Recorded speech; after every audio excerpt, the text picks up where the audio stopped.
Welcome to the Locked On Cavs podcast. I'm Chris Manning. My co-host Evan Dammerall is with me. We got a special guest today, Mac Robinson from 92.3 The Fan. On today's show, we're going to talk about the Collin Sexton meniscus injury, what that means for him, what that means for the team, and we're going to talk about what the Cavs are now that they've played 11 games, just had a nice 2-0 weekend for the Cavs. And now they're going to be back with a busy week. That's all coming up today on Locked On Cavs, your daily Cleveland Cavaliers podcast, part of the Locked On Podcast Network. And today's episode is brought to you by our friends at RockAuto. Amazing selection, reliably low prices, all the parts your car will ever need. Check them out today at rockauto.com and make sure you tell them that Locked On sent you.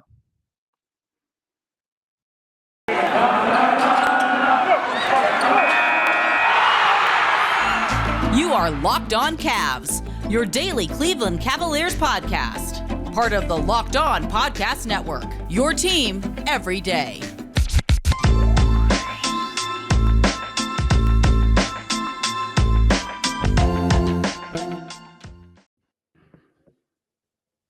All right, as noted at the top, we have friend of the program, the one, the only Mac Robinson with us. Mac, what's up, buddy? How are you? I'm good. Glad to finally hop on. Always love listening to you guys. So figure it's about that time. Evan, how are you, buddy? I'm good, man. It's good to have a fellow connoisseur of the fine foods at Rocket Mortgage Fieldhouse with me finally, as Chris has only gone to games as a fan so far this year. Yeah, I prefer the word spectator. I prefer the word spectator. He wants to be. You know that Mort tweet about how he's in an LA coffee shop talking about the Cleveland Cavaliers? Yeah. Chris was that person. It was just Chris talking to himself and said coffee shop about the Cleveland Cavaliers. Yeah, with my meetings, including my father. But Evan just has some issues he needs to go figure out. But we'll talk about that. Your dad's analysis was great. My dad, Mac, come on the show. Yeah. My dad, for the listeners, is extremely out on Lowry marketing, and it's extremely funny because it took him about half a quarter to just be like, I don't need to see this guy play basketball. But guys, let's start with the bummer of the news. And Mac, let's go to you first because obviously the guest, but Collin Sexton suffered a meniscus tear that we don't know the full severity of as of right now. There's no timetable exactly set for his return per the Cleveland Cavaliers. So that injury happened Sunday. He played 13 minutes in that game and left. And we don't exactly know when he's going to come back. It's probably going to be a while, we would gather. But when you saw this news come through, what was your reaction to that injury? You know, to be honest, I was really disappointed, mainly because of the fact that, it seemed like Collin, it was a tough situation for him, obviously adjusting to the new type of role that he was in this season. But at the same time, it seemed like he was really kind of getting more and more comfortable throughout the season as we've gone on. But, for him, it really seemed like he was kind of taking on a little bit of that leadership type of role along with Darius Garland early on this season. But between the two of them, it felt like they were kind of spearheading this resurgence that we've seen so far this season. And so for him to go down and really be that primary scorer, at least that we have seen, outside of Jared and Darius, who's been handling the offense, I look at Collin and I do think that for him, I felt pretty bad just because obviously this is a contract year for him. So bummer news for him. But, for the Cavs, I'm also kind of wondering, and I think that this could be an opportunity for Darius to step up and take that leap that we've been seeing him, slowly but surely take these last few games, especially. But I think that this is a jumping off point for him where I think that he can all of a sudden start to evolve that game that we've seen from him so far this season. This is kind of a question just for the round table in general, really. But do you think, kind of doing the math on this, the NBA's protocol for COVID, at least for Larry Marketing and Kevin Love, is 10 days removed. I think we're almost a week removed from, by the time they play Washington, it'll be 7 days for Larry. It'll be more than 10 days for Kevin, and they have to pass a cardiovascular test. Chris Fedor reported that there's a good chance Isaac Okoro will be available Wednesday against Washington as well. It's incredibly unfortunate what happened to Collin, but do you also think it's kind of ideal timing in a sense where the Cavs are getting hopefully some bodies back while they lose Collin? Because like Max said, he's adjusting to a new role in this new offensive hierarchy for Cleveland. I think I've been keeping track of the touches like his hardcore fans have, but I look at him every now and then, and I know like the clear dichotomy is Garland, Rubio, Mobley, then Sexton in terms of touches per game. So And like Collins averaging a career worst in terms of points per game too. He's averaging 16 points per game this year, which is lower than his rookie season by 0.4 points. So do you guys think that maybe if they, I guess just like long question in a shorter form, do you think the Cavs will be better off at least when they get some bodies back just to kind of soften the blow of losing Collin? Mac, you take this first. I'm gonna say yes, because the one thing that I've thought for the longest, and this year I think especially is an interesting case. But I feel like given where the Cavs had taken Collin, the fact that it was that first year, his rookie year was the first year after LeBron, I felt like a lot of expectations for him to kind of be that face of the franchise were kind of put on him at that point. So it felt like, at least when we started the season, like, yeah, you're going to put Collin out there, he's your best scorer, but now that we've seen kind of an even distribution when it comes to the scoring aspect of the offense, I really feel like the defensive side that we're going to get out of Isaac Okoro, I want to see how that meshes with the rest of these guys, because given the fact that, again, he's been more aggressive off the ball, kind of heading towards the basket. And, Collin, he's been getting a lot of his scoring inside the 3-point arc to this point.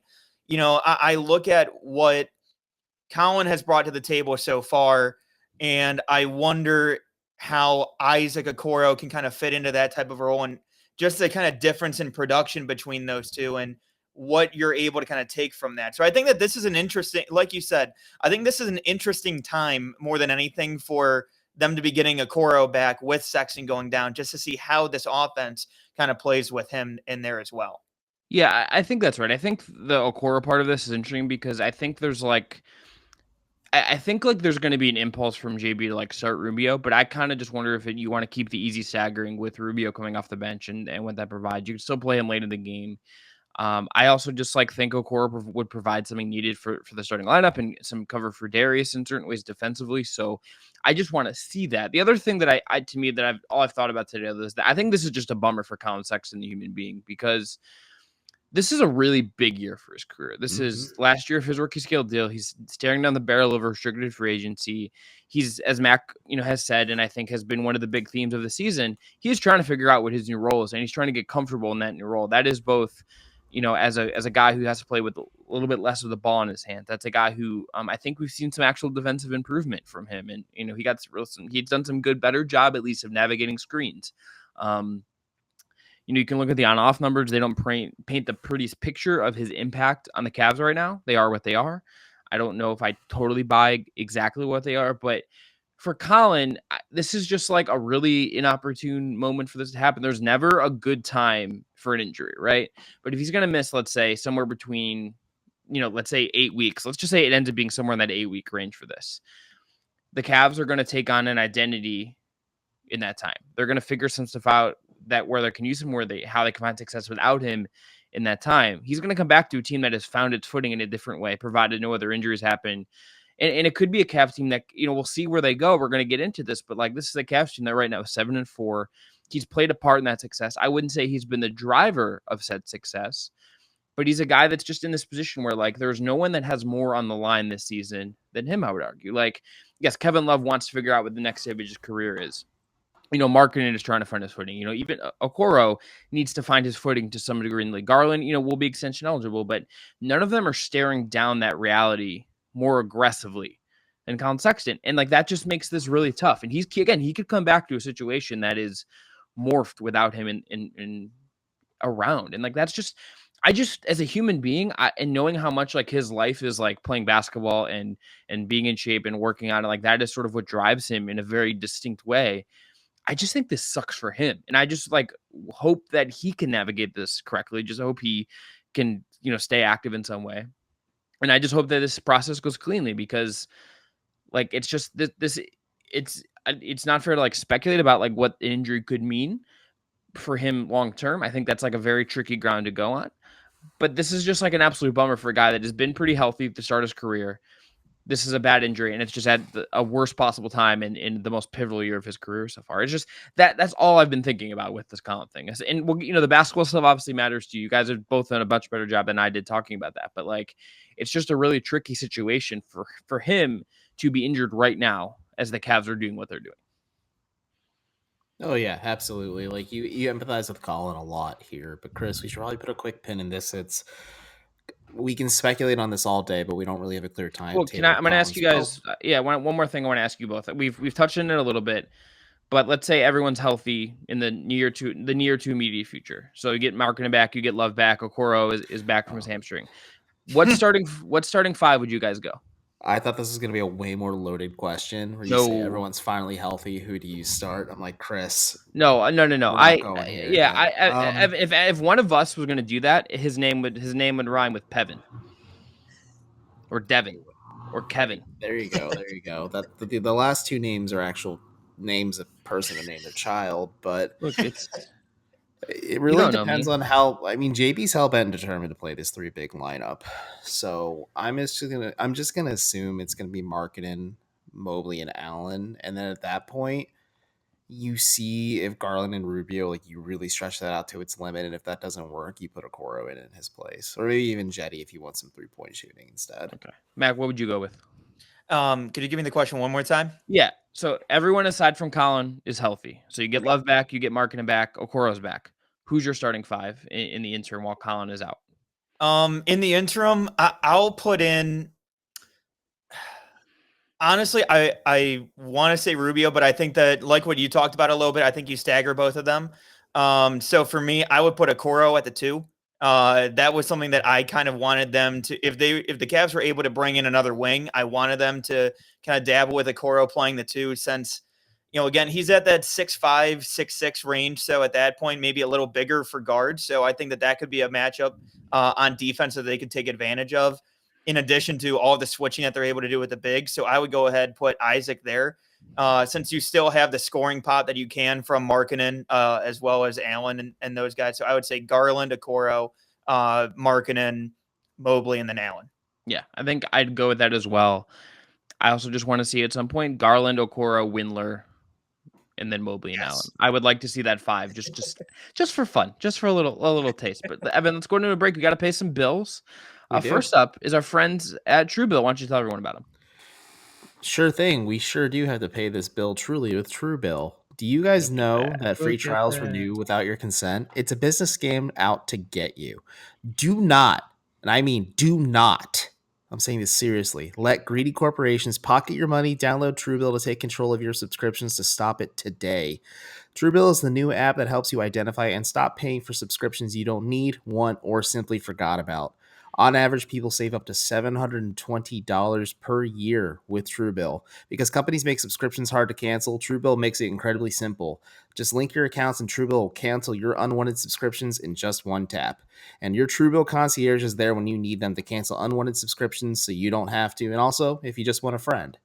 Truebill has over 2 million users and helped save them over $100 million total. Like Matthew B., who says, in a matter of seconds, I saved 660 big ones for the year on my DirecTV bill, saved $120 on my SiriusXM bill, and I also saved a cool $840 a year on car insurance. Matt, I hope you didn't cancel your car insurance, but either way, do not fall for subscription scams. Start canceling today at truebill.com/lockedonnba. That's truebill.com/lockedonnba. It could save you literally $1,000 a year. That's such a good deal. Also going to tell you about our friends at Prize Picks, and with their promo code NBA, you can have access, and let's just say even better access to the best NBA DFS prop games on the market. They offer more NBA props than any other DFS prop operator, and they offer all the superstar players as well as bench players only receiving a handful of minutes each game. Prize Picks offers any prop you can think of, from yardage to touchdowns to interceptions thrown if you're doing football. And every user that uses the promo code NBA can receive a 100% instant deposit match up to $100. All you got to do is you pick 2 to 5 players and an over/under on their projections. You go up to 10 times on any entry, and it's just you versus those projected numbers.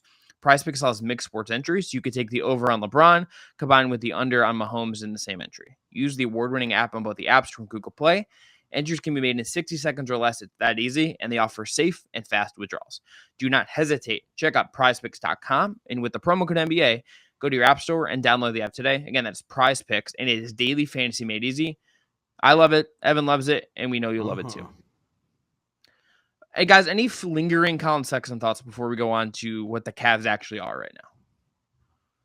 I was just thinking about that ad read where how you'd bet the over on LeBron and the under on Mahomes. I That's a wouldn't do pretty that. safe bet. That's a pretty Yeah, safe bet right now with how bad Patty's been struggling. yeah. Let's just my That's dynasty. why I made a face while you're reading we're reading that copy. I was just like, actually, that's a pretty good bet. Yeah, yeah. As someone who owns Pat Mahomes in a dynasty league right now, it's not going good for you, boy. But as someone who owns Yeah, Tyreek no, my Hill, buddy's in the same nickname boat as you. oof. someone who owns Tyreek Hill, nicknamed Ty Freak in the sheets on the sleeper app. He's been really, really screwing the pooch for me this I'm season. glad I'm not the only one that takes advantage of the nicknames in the sleeper app. So thank There we God. go. Right.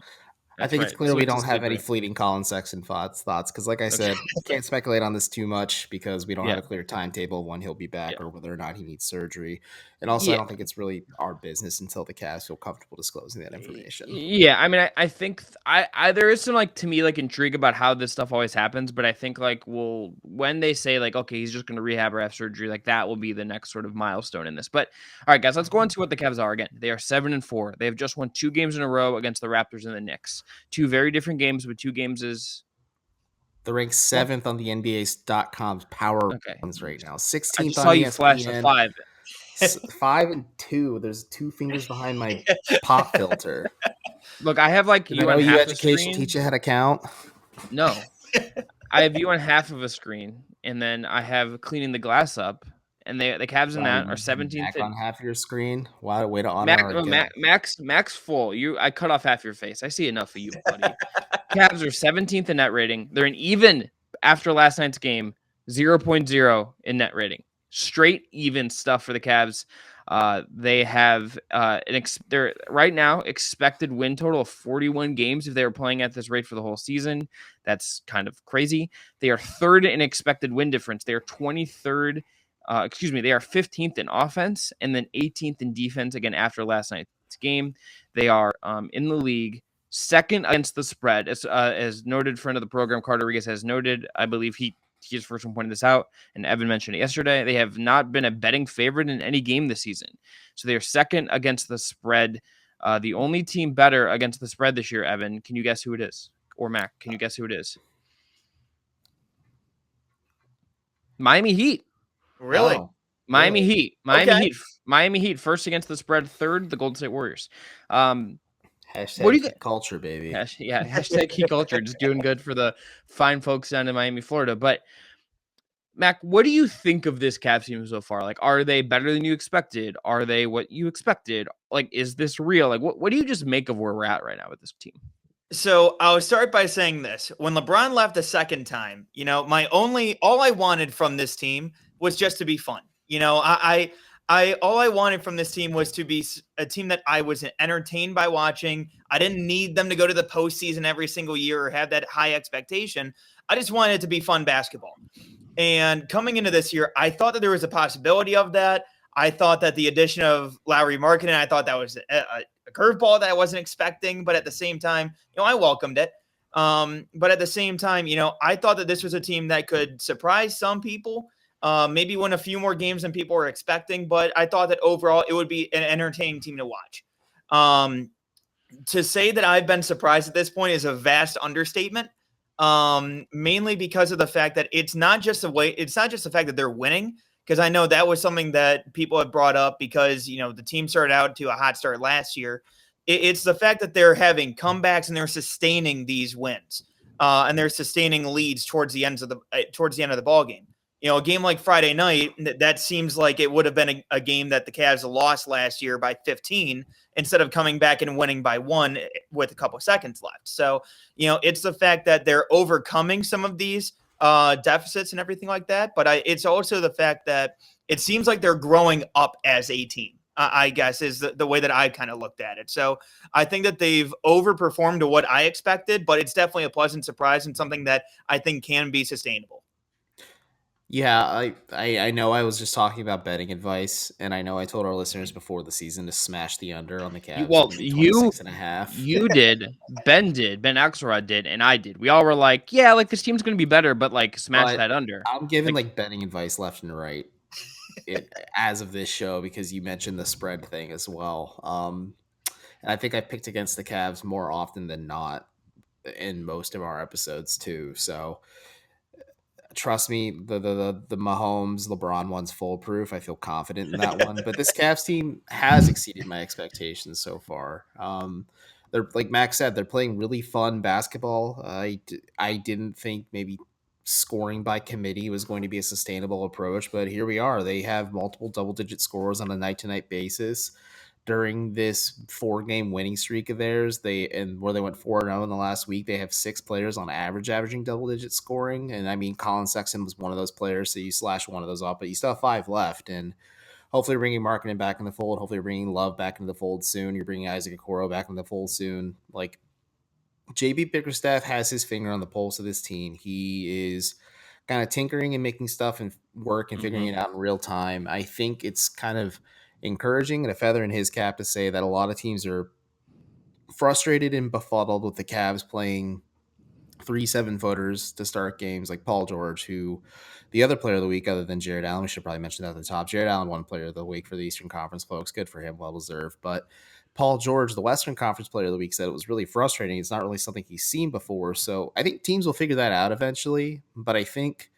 this Collin Sexton injury as well, maybe Dylan, when they're getting some more opportunity to get some burn too, maybe gives the Cavs the ability to go small as well. Something I've been kind of saying where they go Garland, Rubio, Jetty, and Windler, and then you go with Allen. But it's like more conventional plus the 2 bigs Yes, vis-a-vis yes. otherwise. But the Cavs will then be a little bit more versatile instead of saying like, okay, at any given moment we could have 3 bigs on the floor at any time, whether it's Dean Wade and then Mobley and Allen being the consistent ones. You rotate between Wade, Markkanen, and Love at that point. So there's a lot of fluidity there, and I think the creativity JB has and the boldness that he is willing to try this, it's just encouraging. And like, they're fun. They're exciting. Another bet maybe if the Cavs do sustain. If they sustain a 41 win rate, like JB Bickerstaff, I think is going to lock up Coach of the Year honors because this Cavs team was picked to finish close to dead last, other than Detroit and Orlando. It might be more of like he gets buzz for it because like I think they'll typically like award that for a team that finishes like very high up in the league. Like you typically get like someone that wins that award is like a team that is like near the upper echelon of the league. Like an Eric Spoelstra this year, if the Warriors keep playing at this pace, like Steve Kerr will get like that's where I think that would go. But I think he would be on the ballot. Kerr do Steph, go shoot some threes. Draymond, go do your thing. Jonathan Kuminga, I'm not going to play you. Go down. Okay, this is you're playing a bit here, and I respect it. But not, but like that's I think you deserve to be on the ballot. His way to 2 coaching opportunities by coaching a Warriors team to like 40-something wins. So I don't want to hear it. Look, there's still some craft there, but I think like JB deserves to be in a ballot, and I think like if there's an award that I would say like feels like it is in the Cavs' favor, it's like Evan Mobley has been the best rookie in the league this year, and I don't want to hear. I don't think I think Barnes has obviously been very good. Cade and Green are obviously doing different things right now. And, Franz Wagner is just like yamming on people down in Orlando. Been the best rookie in that team vis-a-vis Jalen Suggs. Anthony Lima, your boy, what's going on? Mac, I need you to tell him just unbelievable stuff. Jalen Suggs could have busted too, my dude. Unbelievable. But I'll pass it along for you. I got you. Please do. After I went to bat for you when Chico came for your throat last week, unbelievable stuff. Evan and I want to reiterate that I do not trick or treat at age 25. Yeah, Evan and I are going to come up with like some baseball bats and just like go ham on people when they're mean to you. It's unbelievable. Respect my guy, Mac. Yeah, respect the Mac guys at 93 the fan. But after the break, I'm going to give you sort of my diatribe on this and why I think Evan is correct about the adjustments part of this being what is coming next. But Evan, tell everyone about our friends at RockAuto. I sure will. This episode of Locked On Cavs is brought to you by RockAuto. With the ever-increasing numbers of makes and models, it is now impossible for your local chain auto parts store to stock all the parts you need. Why endure often pointless or seemingly intimidating questions and wait while the person behind the counter orders the parts on their computer, choosing the only brand their warehouse happens to carry? You have computers with access to rockauto.com at home or in your pocket. Save time and money when using RockAuto. They're a family business serving do-it-yourselfers for over 20 years, and their prices are reliably low and for every customer. Go explore their easy-to-use website today to find the solution for your auto parts needs. So if you're interested, go to rockauto.com right now and see all the parts available for your car or truck. Right, Locked On, and they're happy to hear about us box, and they know that we sent you. Amazing selection, reliable low prices, all the parts your car will ever need. Check them out today at rockauto.com. All right, guys. So this is where I'm at with this because I think the Cavs have been better than I expected. I think that's been true. I think Evan Mobley is pretty. particularly as a scorer, has been better than anyone could have expected. I think he's been really, really interesting, and he's adding stuff to his game. I think we're seeing improvement in passing out of the short roll. I think he's already proven to be a lob threat when he's playing minutes as the 5 instead of as the 4 with Allen, and it's kind of hard to have two guys kind of filling that space. I think like the shooting against the Knicks was one of those moments where your eyebrows go up and you're like, oh, like, is this a thing he's going to just start kind of looping into his game a little bit? I think there has to at some point, I think, be some regression because they're just so outplaying sort of what the numbers might think they're doing, what I think like this isn't scheme proof. Like this is a team that I think teams are going to like figure out how to more successfully attack the Mobley stuff. Like I'm waiting for a team to just like when the Cavs switch when like let's say whoever Markin is guarding gets a screen set for him and Allen switches, let's say, instead of like kind of meandering, I'm waiting for a team to do a second rescreen real quick and just like attack that and try to create some chaos out of that. Like there's little things, or like the Memphis game on the opening night when Memphis was really good at getting its wings moving in space against Markkanen, and they had Ja kind of as that engine, but they had Bane and they had other guys kind of operating in space there. Like those were things that hurt the Cavs. And I'm curious to see just kind of how some of this will play out and what kind of tweaks JB makes. I don't think we like partially due to the injuries and the health stuff, but like, I don't think we've seen like a set rotation. I don't think we've seen like exactly like the 8 to 10 guys he's like feels like when the chips get put down, he feels comfortable with kind of rolling out there. Like that's, I think, why you've seen Lamar Stevens play like one night and then get benched for 2 games and come back in. I think like it seems like Jetty Osman has played himself back into like real rotation minutes about 29. I think that feels right. I think Okoro is obviously going to play a bunch when he comes back, perhaps more on that. They have like 30 minutes to fill with Sexton on the sidelines. I am curious to see just how this team evolves as we go forward, because again, I think there's stuff that is going to be sustainable. I think Mobley is one. I think the Allen Mobley pairing is another. I think Garland shot making is one. There's just other, and I think even some of the Rubio stuff, while he's never going to make 8 threes like that in a game again this season, probably, like, I think he's had a real positive impact. Hater, please.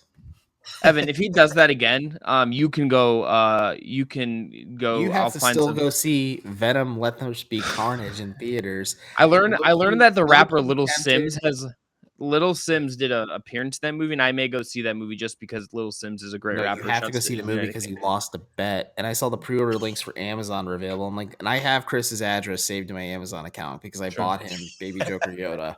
It's true. So I was like low key tempted to just spend 15 of my dollars and send him like. I would have cashed you back for that, my guy. I would have reambushed you if you went through. I would have sent it back, and it just would have been a never-ending cycle of Cash App. Then I would just forward it to your wife, and then Leanne would just take it. Leanne would 100% just cash out and profit on that. But like, I just want to see that movie, by the way, in theaters. Mac, what's wrong with you, my guy? There's MCU implications, Chris. You have to talk. I heard these. You can't talk about it, Chris. I'm just waiting for my dear Paul Thomas Anderson Licorice Pizza, starring the son of Philip Seymour Hoffman and Alana Haim. I'm ready. Let's go back into the valley. PTA in the 70s. It's for me.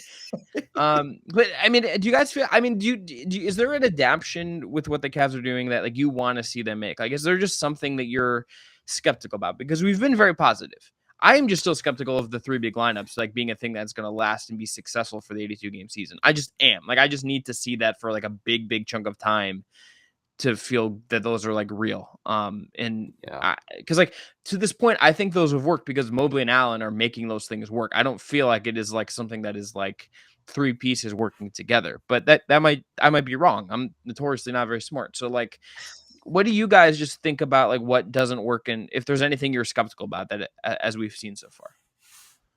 Evan, do you want to start, or do you want me to go? Sure, I'll go first. I'm skeptical about the 3 bigs, like Chris said. I think teams are going to figure that out eventually. There's going to be enough tangible tape to say, like, okay, this is what Cleveland is and isn't doing right with this. This is how we can and cannot defend this or attack it in terms of offense.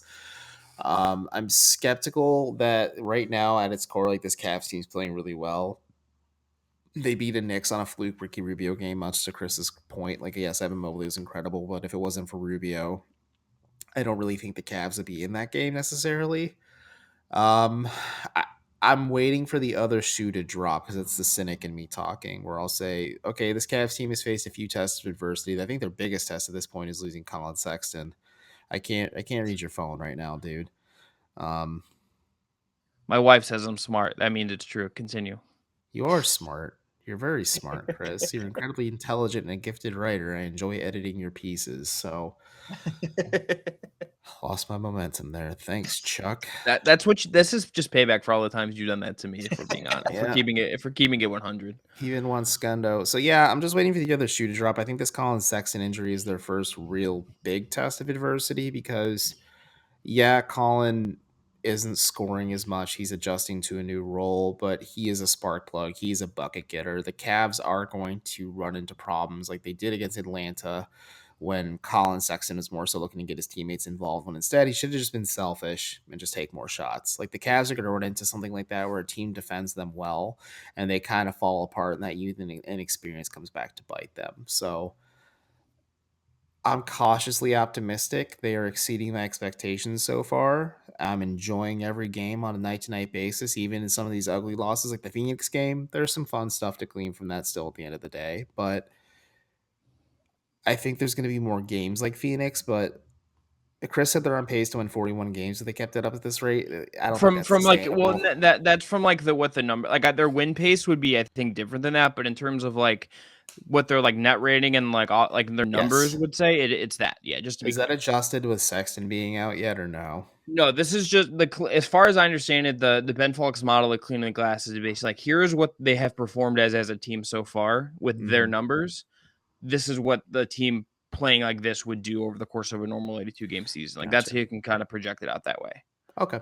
So yeah, that's just kind of where I'm at really at the end of the day. Like I'm cautiously optimistic. I think I'll remain cautiously optimistic, but I think there is going to be a time when things get a little ugly and they play Brooklyn soon. Washington's red hot. Like it's hard to believe Wednesday's game is going to actually be a highly anticipated like basketball nerd matchup. But yeah, I'm I cautious. need a wizard. I need a rap. I need like Wale to like insult like a Cavs player. Like let's bring back the beef. Let's go. We need the Sean Stevenson to Yeah, piss off what Papa John's again. yeah, what's Deshaun up to? Can like Kyle Kuzma like pick a fight with someone? Like I'm ready. Like I mean, he already said to free OBJ, so oh yeah. Oh, he's gonna get booed. Can't wait. Very excited. Very excited for the vibe around one Kyle Kuzma. Mac, before we get out here, anything you would kind of say the Cavs are kind of got to navigate here as we kind of look ahead? Well, I think that given what happened last year, where constantly it was the churning of injuries, it felt like when somebody would come back, somebody would go out. This is that first big test, like what Evan was saying. Obviously you have Markkanen and Love that were in the health and safety protocols, but you at least know you're getting them back in 10 days. But, at least when it comes to Collin, this is the first prolonged injury that we've seen them deal with. So I want to see how they're able to adjust with that and where they're able to get that scoring pop from as well. I understand that Sexton isn't necessarily the highest priority so far this year, but at the same time, he still has that scoring threat that other teams at least would have to make note of in the past. So I'm interested to see how they're able to adjust with that. And my big thing has been the fact that I feel like because of where this front office and this coaching staff is at, I feel like if they're still contending, at least – not even to the point where they're at right now, but if they're like still in that hunt for a play-in spot, I feel like they're going to be aggressive when it comes to the trade deadline. So for me, it's, trying to see how long they're able to kind of keep this up. And if they're able to get to that point where, okay, it's realistic for us to go ahead and jump out, try to trade for somebody, and not to speculate or anything like that, but like looking at a team like New Orleans right now, that's, floundering at this point. And given the previous relationship with David Griffin, maybe that could be something that they could go after.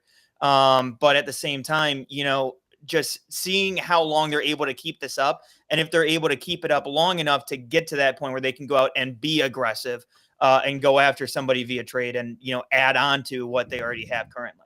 Yeah, and I think how aggressively they want to add on, do they like what kind of future assets do they want to spend? Like what kind of, like, this is still a pretty young team that has a young core, but like, are they willing to go and spend like some kind of protected future first on something? Like I would be very hesitant about trading any future draft capital just because that stuff can really replenish you and you need it. But Yeah, I would like to see how that shapes up. Again, they're gonna get kicked in the teeth at some point. The Sexton injury is obviously like majorly just a problem for them to kind of figure out as they go. The rotations are going to change. They'll have adjustments. It's going to be a ton of fun following this team. It's I think been way more fun and productive in some ways than we could have expected. And I can't get Mac on again. Mac, check him out at 92 through the fan on the boards, being really the MVP behind the scenes, in my opinion. And really good bronze tweets. Really good everything. Mac, anything else you want to plug?